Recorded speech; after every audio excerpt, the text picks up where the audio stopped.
ಸಮಸ್ತ ಎಲ್ಲ ನನ್ನ ಕನ್ನಡ ಬಂಧುಗಳಿಗೆ ಕನ್ನಡಿಗರ ಸ್ವಾಭಿಮಾನದ ಪಕ್ಷ ಕನ್ನಡ ದೇಶದ ಪಕ್ಷದ ವತಿಯಿಂದ ಶರಣಾರ್ಥಿಗಳು.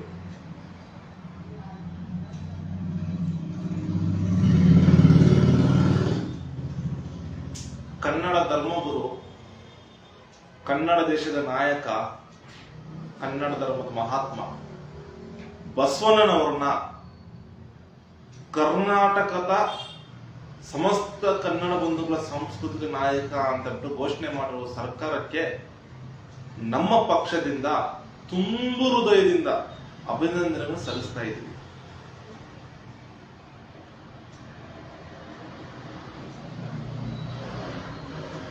ಆ 12ನೇ ಶತಮಾನದಲ್ಲಿ ಹೊರಗಿನವರ ಪರಕೀಯರ ಶೋಷಣೆ, ಸಂಸ್ಕೃತದವರ ಶೋಷಣೆ ಕನ್ನಡಿಗರ ಮೇಲೆ ಎಷ್ಟು ಇತ್ತಂದ್ರೆ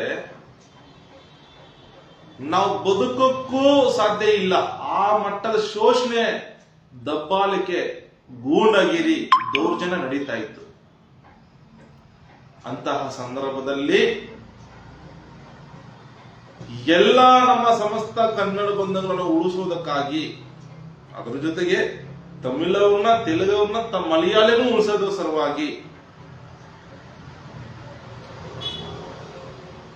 ಒಂದು ಆಶಾಕಿರಣವಾಗಿ, ಭರವಸೆಯ ಆಶಾಕಿರಣವಾಗಿ ನಮ್ಮ ಕನ್ನಡ ಧರ್ಮದ ಮಹಾತ್ಮ ಬಸವಣ್ಣನವರು ಜನ್ಮ ತಾಳ್ತಾರೆ.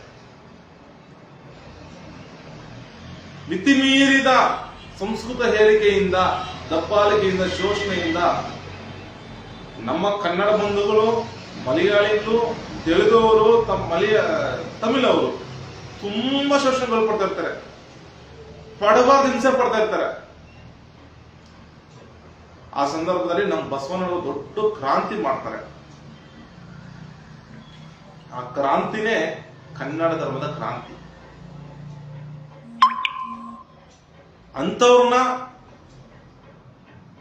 ಅಂತ ಹೆಮ್ಮೆಯ ನಾಯಕರನ್ನ, ಇಂಥ ಹೆಮ್ಮೆಯ ಕನ್ನಡ ಧರ್ಮ ಗುರುಗಳನ್ನ, ಕರ್ನಾಟಕದ ನಮ್ಮ ಕನ್ನಡ ಧರ್ಮವನ್ನು ಉಳಿಸಿದಂತಹ, ನಮ್ಮ ಕನ್ನಡ ಸಂಸ್ಕೃತಿಯನ್ನ ಉಳಿಸಿ ಬೆಳೆಸಿದಂತಹ ಬಸವಣ್ಣನವರನ್ನ ಸಾಂಸ್ಕೃತಿಕ ನಾಯಕ ಅಂತ ಇಟ್ಟು ತುಂಬಾ ಹೆಮ್ಮೆ ಪಡುವ ವಿಚಾರ. ತುಂಬಾ ಇಡೀ ಕರ್ನಾಟಕದ ಕನ್ನಡ ಬಂಧುಗಳು ಖುಷಿ ಪಡೆಯುವ ವಿಚಾರ ಇದು.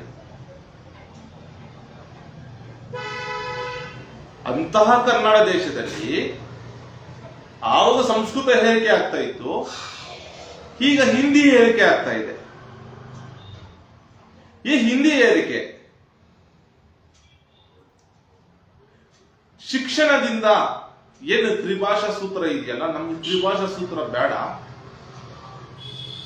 ಕನ್ನಡಿಗರಿಗೆ ಹಿಂದಿ ಕಲಿಯಬೇಕನ್ನೋ ದೊರೆದು ನಮ್ಗೆ ಬೇಡ, ತ್ರಿಭಾಷಾ ಸೂತ್ರ ನಮ್ಗೆ ಬೇಡ. ಮಾನ್ಯ ಮುಖ್ಯಮಂತ್ರಿಗಳಲ್ಲಿ ನಾವು ಕೈ ಮುಗಿದು ದಯವಿಟ್ಟು ವಿನಂತಿ ಮಾಡಿಕೊಳ್ಳೋದೇನೆಂದ್ರೆ, ಶಿಕ್ಷಣದಿಂದ ಹಿಂದಿ ಶಿಕ್ಷಣ ಏನಿದೆಯಲ್ಲ, ಶಿಕ್ಷಣ ಹಿಂದಿ ಪಠ್ಯಕ್ರಮ ರದ್ದು ಮಾಡಿ. ಎಷ್ಟೋ ಜನ ಹಿಂದಿಯಲ್ಲಿ ಉತ್ತೀರ್ಣಾಗಲಿ ಅವ್ರ ಭವಿಷ್ಯನೇ ನರಕ ಆಗೋಗ್ತಾ ಇದೆ. ಇದು ಬೇಡ ನಮಗೆ. ದಯವಿಟ್ಟು ಇದನ್ನು ರದ್ದು ಮಾಡಿ.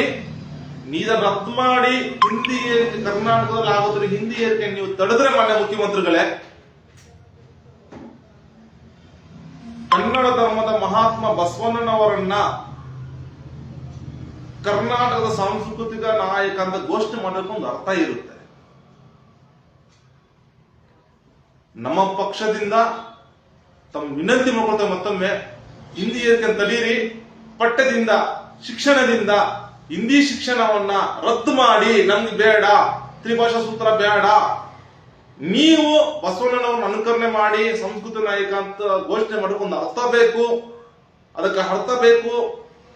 ಅದಕ್ಕೆ ಅವ್ರ ಮಾಡಿರೋ ಒಂದು ಕನ್ನಡ ಧರ್ಮ ಹೋರಾಟಕ್ಕೆ ಒಂದು ಅರ್ಥ ಇರಬೇಕು, ಅವ್ರಿಗೆ ನೆನೆಯಬೇಕು ಅಂತ ಅನಿಸಿದ್ರೆ ದಯವಿಟ್ಟು ಹಿಂದಿ ಏರಿಕೆ ನಿಲ್ಲಿಸಿ. ಯಾವುದೇ ಕಾರಣಕ್ಕೂ ಹಿಂದಿ ಏರಿಕೆಯನ್ನ ಸಹಿಸ್ಕೊಳಕ್ಕಾಗಲ್ಲ. ನಮ್ಮ ಪಕ್ಷದಿಂದ ತಮಗೆ ಒತ್ತಾಯ ಮಾಡ್ತಾ ಇದ್ದೀವಿ. ಹಿಂದಿ ಪಠ್ಯ ಶಿಕ್ಷಣ ರದ್ದು ಮಾಡಿ 2 ಭಾಷಾ ನೀತಿ ಜಾರಿಗೆ ತನ್ನಿ. ಜೈ ಕನ್ನಡ, ಜೈ ಕನ್ನಡಾಂಬೆ, ಜೈ ಕನ್ನಡ ಧರ್ಮ, ಜೈ ಕನ್ನಡ ದೇಶ. ಶರಣಾರ್ಥಿಗಳು.